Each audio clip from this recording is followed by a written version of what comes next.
Vertical machining centers, or VMCs, have the spindle oriented in the vertical direction and thus bear some resemblance to the ram-type milling machine.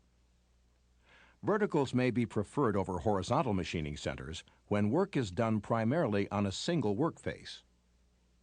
When a rotary table or indexer is added to the VMC machine table, more than a single side of a workpiece or a multiple part setup can be machined without operator intervention.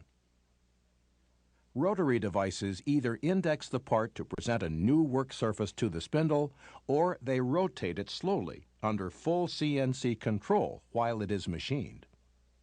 VMCs with such a device have 4 axes of motion. There are the 3 linear axes, the x-axis, which defines the table's motion side to side, the y-axis, which defines the table's motion in and out, and the z-axis, which defines the head movement up and down the column. The 4th rotary axis is designated the b-axis.